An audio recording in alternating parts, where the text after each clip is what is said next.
Hello and welcome back to the Soul 13 podcast with me, Caoimhe, the Mindful Physio.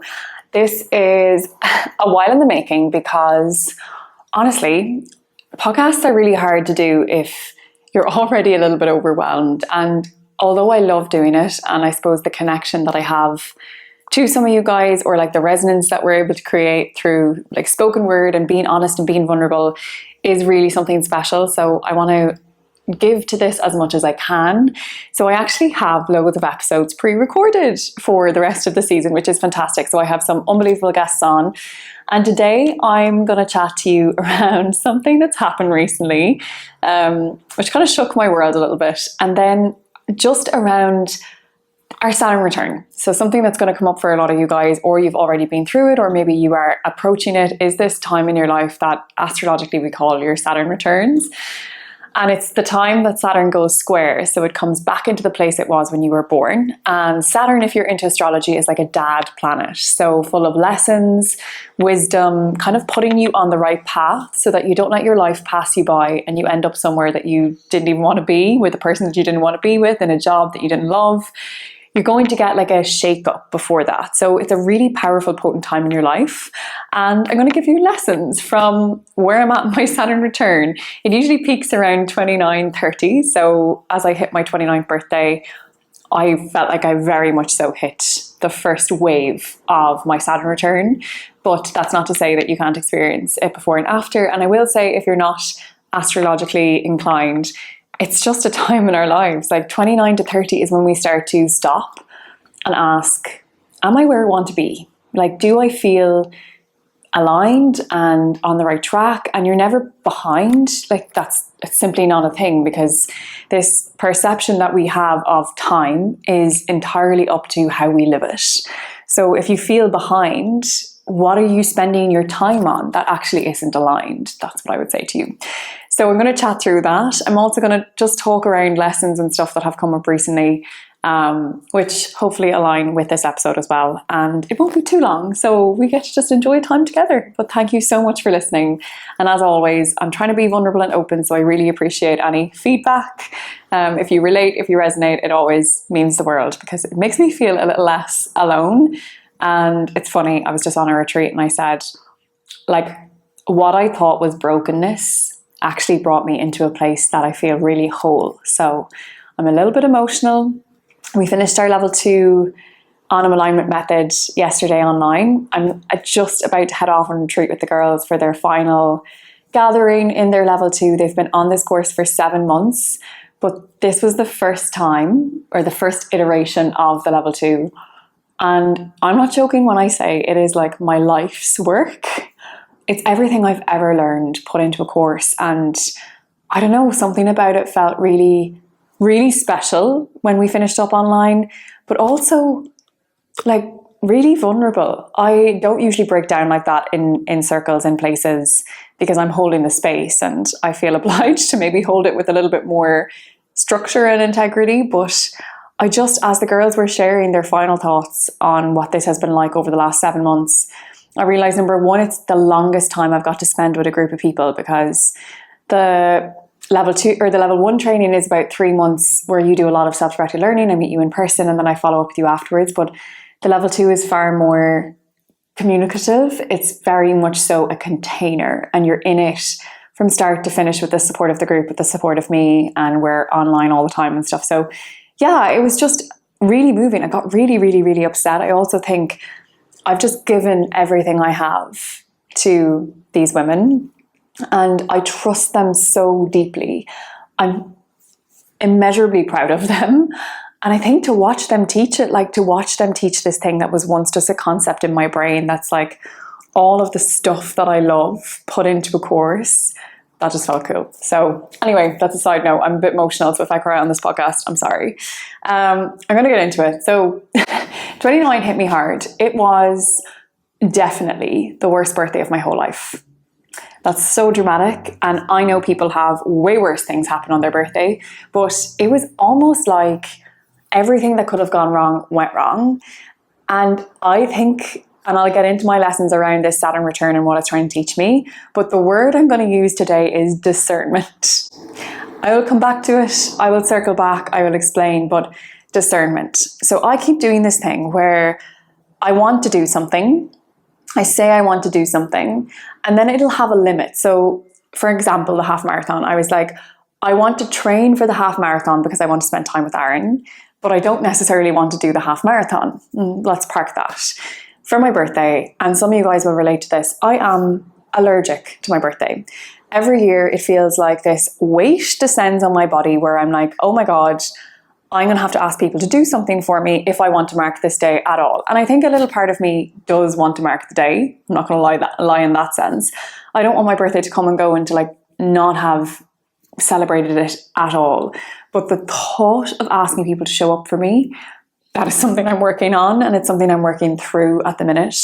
So I was on this retreat, and when you're in that bubble, when you're in that space, everybody's very like hypey. Yeah. So if you come up with an idea, everybody's like, yeah, do it, go, we'll support you.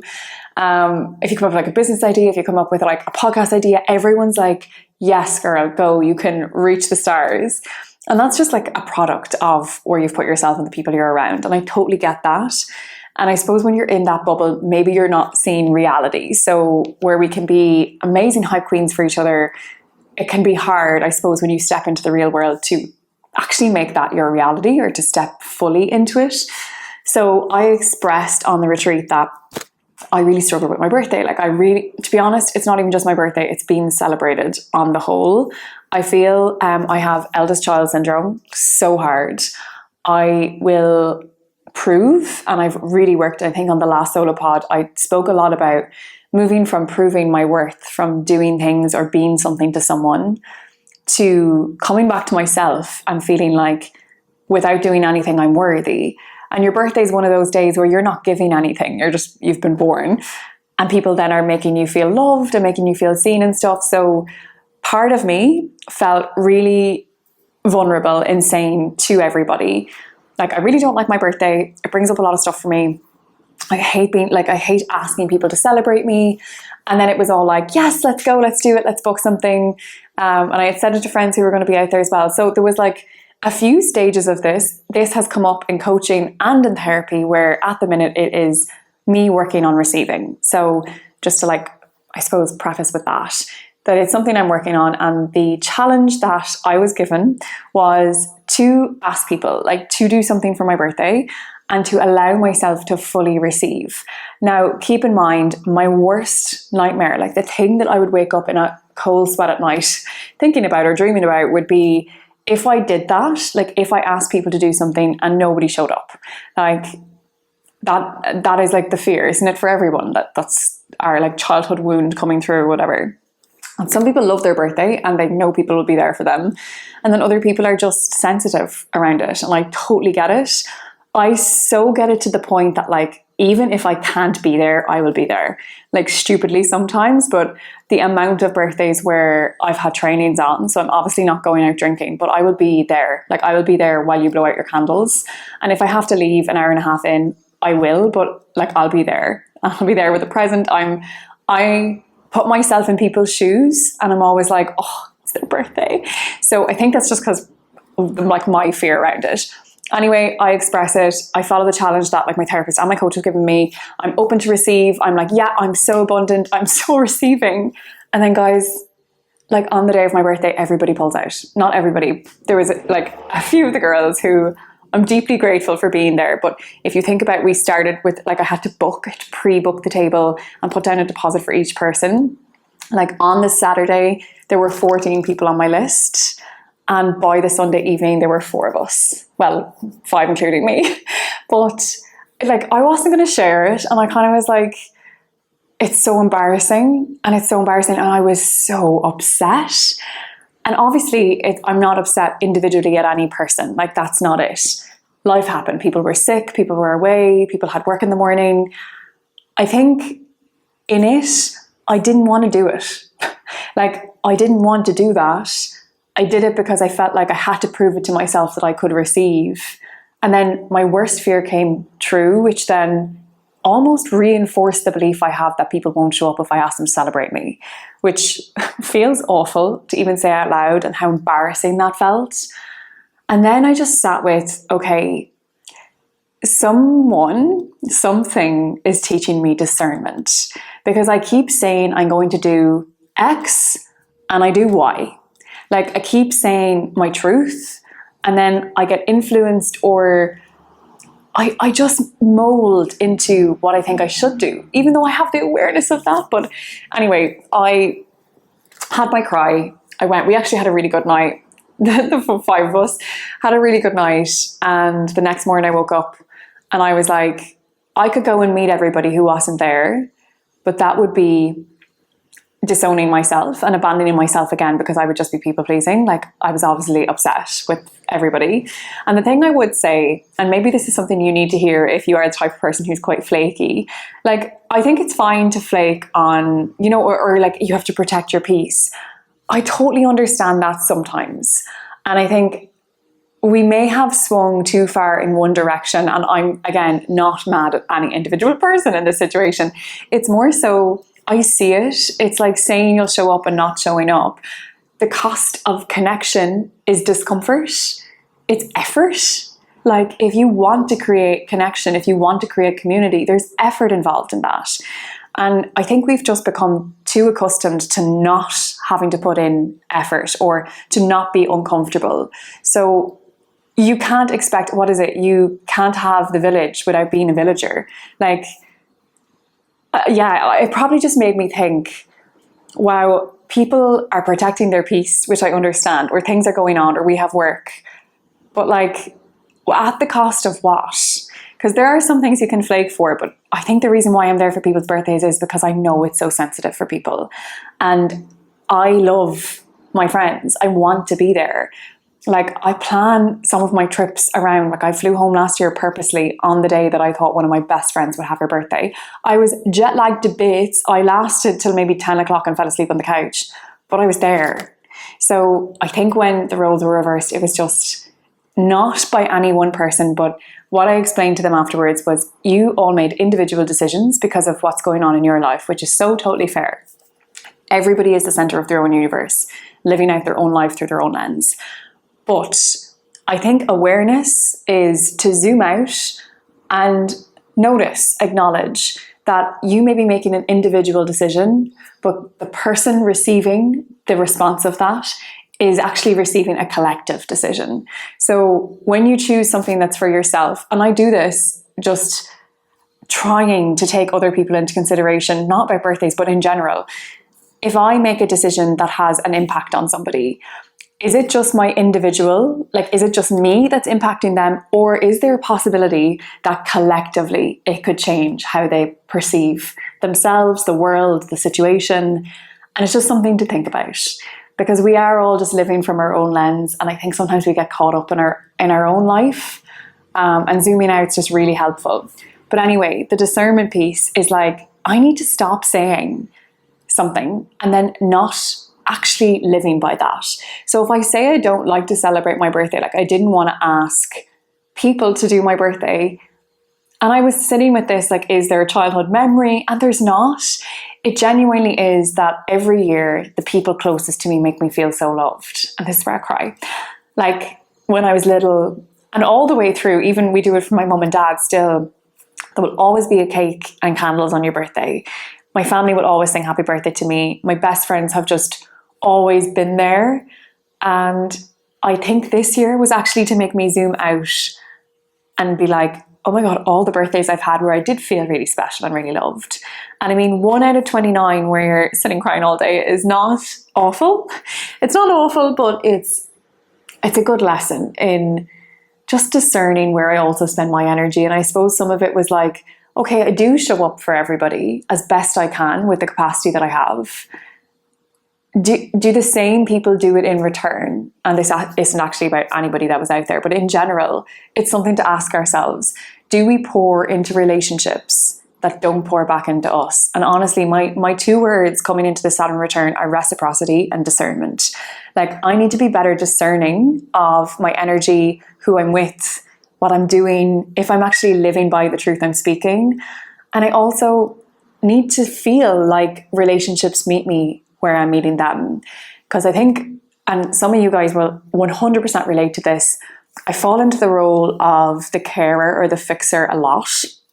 And like my family, my friends, like what a beautiful thing. If something goes wrong in someone's life, that they feel they could pick up the phone and ring me. And I love that about my friends. I love that about myself, that I am trustworthy and I'm non-judgmental and I can hold it for you.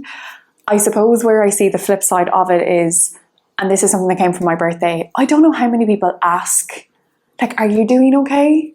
And I think I look like I have it together.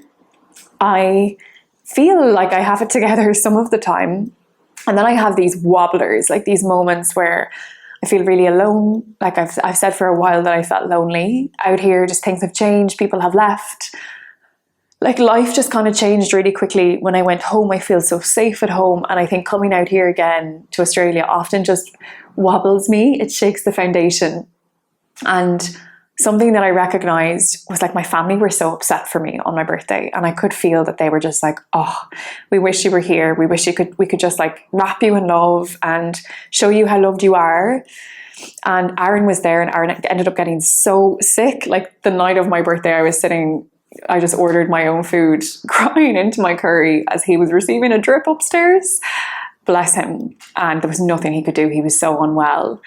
And I suppose I recognize that, yeah, it's hard to always be there for everybody else. And I know there are people who would be there for me, but do I let them in? Do I ask for help?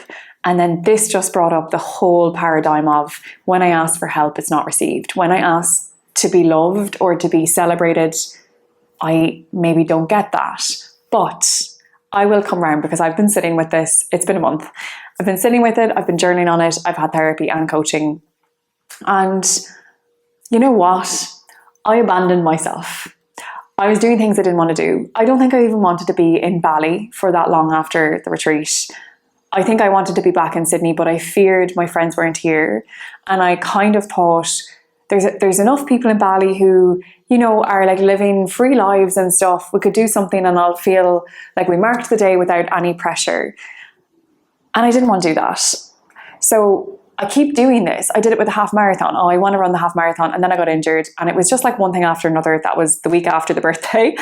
We were on like the 16 kilometer, and I have never felt a ligament go. And like I've obviously treated ligaments in other people, but when I felt it, I was like, oh no, gone. So I just was like, you didn't want to do this either, but you're still doing it. So I keep abandoning myself. I keep abandoning like my truth, my discernment, my sureness, my intuition. I keep abandoning it because I'm fearing being abandoned. And I really sat with this week, and it's a really tough pill to swallow sometimes, of like, what would happen if I don't connect with people? Well, then I'll be alone and I won't belong. What would happen if I pulled my energy back from people who don't pour back into me? Well, then I'll be alone and I may not belong. And it's a really hard transition to make, to like recognize that you're worthy enough of holding that energy for yourself and waiting for the right people to come, that it feels reciprocal.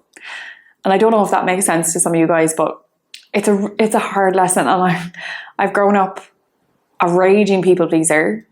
I also think, like, I don't know whether I've ever spoken on the podcast about getting bullied when I was younger and stuff, but it really messed with my sense of self. And I've spent my whole 20s building my sense of self. Like I would say in college, I just wanted to be liked. I completely lost who I was in trying to conform and for fucking men to like me. And then moving into my mid-20s, I really started to reconnect. Like, who am I? What do I want to say? Who do I want to come across as? Who am I actually like transmitting to the world? And in my late 20s, I hate the feeling of losing people, but it's kind of inevitable as we step more into the expression of who we actually are. We're going to lose people who maybe don't like that version of you. It's not who they signed up to be friends with. And I'm okay with that. And something that I will just say on this, last thing on this, is I have had those struggles with other friends. So like I've grown and they're growing, and then we grow and we're just at different paces. Not that we're not both growing, but maybe in different directions. And the people I care about, the friendships that are worth it and I know will last my lifetime, we work on it. And I think the same goes for like a relationship. If you're experiencing this, like you can be growing in different directions. If you value it enough, you both put in, and it's reciprocal energy again. We both believe that this is worth our time and our energy. That whole thing of is if you want connection, you have to put in effort.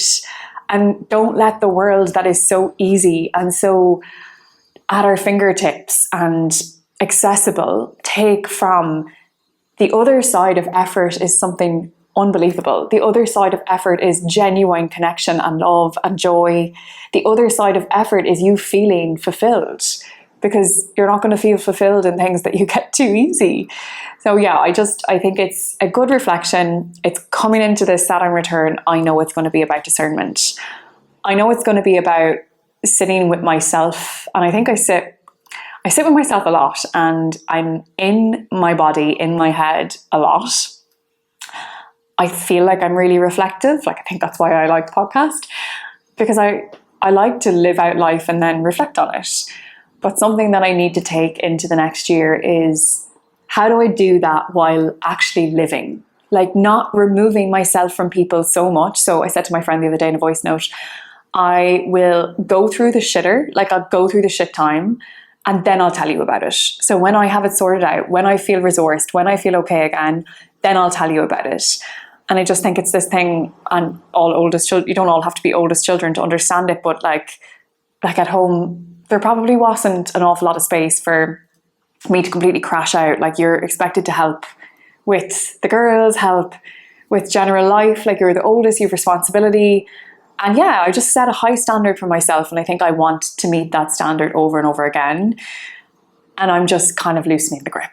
I would say for my 20s into my 30s, I'm loosening the grip. Like, I don't need to be perfect, and it can be messy connection. It can be messy communication where we have to figure it out, but I need to communicate better. So that is that part of the story. I'm also probably sitting, like, I flew to Vietnam. Someone really close to me is going through something that's actually unthinkable. And to be honest, I was sitting in my own little like shitstorm, creating stories around it as well, and I needed to take myself out. And when I made the decision to go out and be with her, honestly, it just put my life in perspective. I was whinging about a day in 365 days. Yes, other stuff happened in and around it as well. I'm not even going to get into all of that on the podcast, but I was whinging about a day in my life when actually people's lives get altered on a macro level every day. Like, the rest of their days are altered because of a moment, because of somebody else's decision, because of life happening, like, to you. So I think I sat with, okay, perspective, Kiva, this hurt you and you'll heal from it. And I mean, you won't want a big 30th, that's for sure, but it's not life altering. It's not the end of the world. So yeah, I think I really sat with that as well. And I suppose from being with her, I saw what resilience is, her mindset, her approach. She's an incredible person and she deserves the world.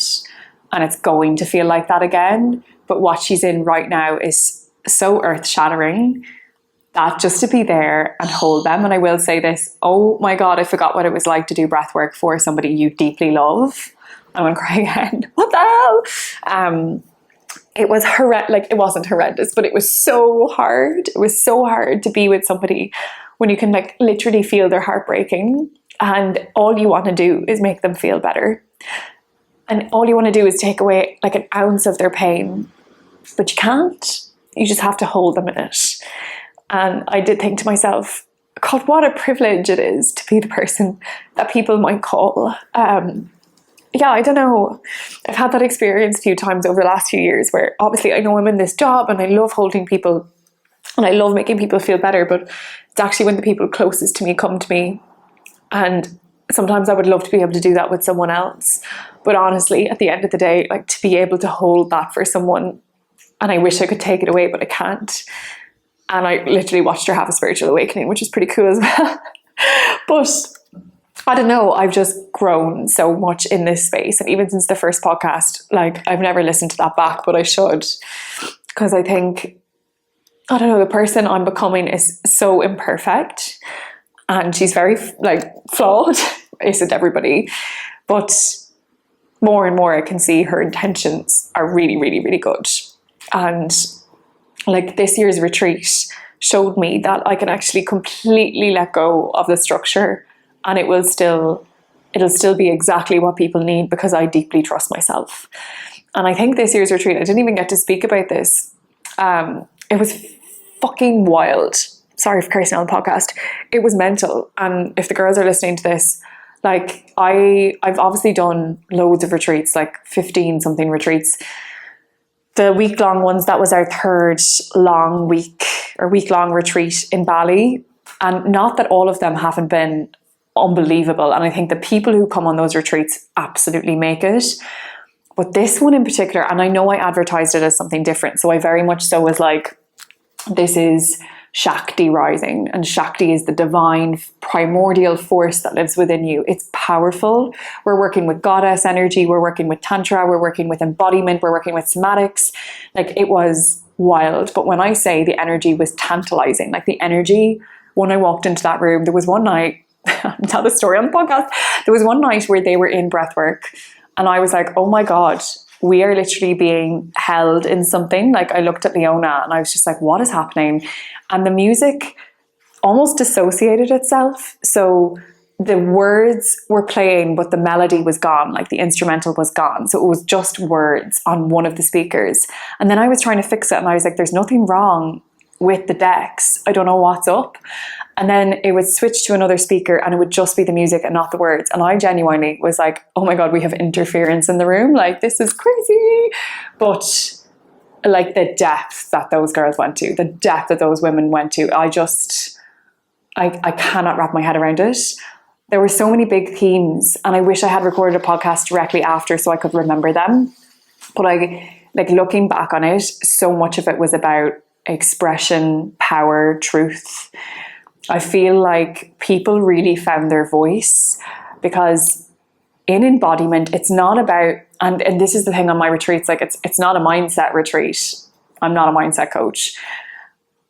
And when you're in it, I want you to speak the language of your body, to listen to the internal hum of what's happening. It'll tell you everything. And the blocks that we're facing, I understand the mindset stuff does work, but I mean, your biggest leaps are going to be when you come into the body and you actually shift to create a safety in the nervous system or a bigger capacity to hold stuff. So I was blown away. Like, this year, I really was going back to my room like, oh, mother of God, this is huge. And I need to check in with the girls and chat to them and like do their calls and stuff to see how they're getting on. But it's crazy when women come together like that. The power that is in the room is mind-blowing. But individually, where you can go when you allow your body to express, and all the different ways we did it, like this year was really fun for me to start to integrate everything. So I think for a long time I've been like, you know, using different tools, bringing them in different ways. I love being creative in like my workshops or in my classes, but I don't think I've ever run a retreat where I'm like, okay, let's go for it. Like, let's do it. So I think I'm going to do a segment on the podcast around lessons from my Saturn returns. To kick us off, I'm going to bring us through some lessons that have come up over the last 365 days, so the year of 28. And yeah, maybe it just speaks to something that you need to hear today. So the first one is, not everyone's going to love you the way you want to be loved. That doesn't mean that you're not loved. And I have sat with this a lot, that like people's expectation is ruining their reality. I expect something from people, and if I don't communicate it, how am I ever going to receive that? I think with this one as well, it's like recognizing that that doesn't mean the person doesn't care. It doesn't mean the person doesn't love you. It just means their opinion, their perception on love, on connection, on communication is different to yours. And like I started this podcast with, we're all living in our own little sphere. So like, don't take it personally. That's something it's not that deep. something I'm taking with me this year is like, it's just not that deep. Like the way I'm deeping it. And you know what? I say that, and actually, if you're a deep thinker, everything is that deep, but that's a whole other conversation. Your ability to stay soft in a world that is trying to harden you is your greatest gift. There's been multiple points this year where I've been like disappointed or hurt, let down. And I suppose what I spoke about today, like I'm not individually annoyed at anybody, and I've spoken to everybody, like it's not a thing. But me staying soft in that, will I still be there and celebrate your birthday? Absolutely, because that's my greatest gift, is not letting the hurt harden me. I don't know. That was something I needed to hear a month ago. Triggers are gentle nudges in the direction of your growth. Yeah, I think that one goes without saying. Perfection is costing you presence. Absolutely. I was only thinking about this on the retreat with the girls, like my own retreat, that there was a time in my life where I would be sitting in a group of women, and not for a single minute of the whole experience would I be present, because I was thinking about, did I look fat? Did my hair look okay? Do I look ugly? Oh, I'm not as pretty as her. I'm not as skinny as her. Like my early 20s, that was what consumed my mind space. So to sit on that retreat, and I said to the girls, like, there was loads of days where none of us wore makeup, or we're just wearing like our comfy clothes, or like I'll go down in my pajamas. Do you know, like there's so much freedom in releasing perfection. And the same goes if you're a facilitator. Like on the level 2 right now, they're about to do their final offerings today, and my one piece of advice was let go of the structure. Like let go of the perfection and meet the energy of the room where it's at. Let the words come to you through your embodiment, through your feeling. Like feel the words, don't just speak them. And yeah, it'll change your whole life.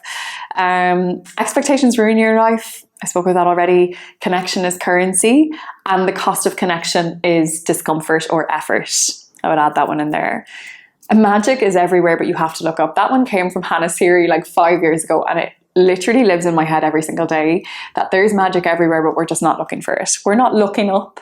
So of course we're like, oh, life's hard. And if you've done the magic, like 28 days, the magic, the book, you will see exactly what I mean. There is literally magic everywhere. The thing that broke you will heal the world. This came up on the retreat. Everything that's broke me healed me. And I don't ever think you're broken. I don't think you're something that needs to be fixed and put back together. But when I looked back on my life and I actually reflect on different periods and different reasons why I am the way I am, every single thing that hurt me, that broke me, healed me. Because if it hadn't happened, I wouldn't have the catalyst for change. I wouldn't have had the catalyst to grow. I wouldn't have any wisdom. I wouldn't be able to sit and hold space because I haven't endured or been in that space myself. So the authenticity comes through experience. And unfortunately, part of being human is you have to go into the darkness to remember how light you are. You can't heal all the people around you, but by healing yourself, you pour light into others. This is something that it's been coming up for people. Like we want to heal our family. We want to be the friend that is able to fix everything and heal everything. You can't. Like you are not in control of other people's lives. They have agency and autonomy, and all we can do is heal so much that the love spills out from you.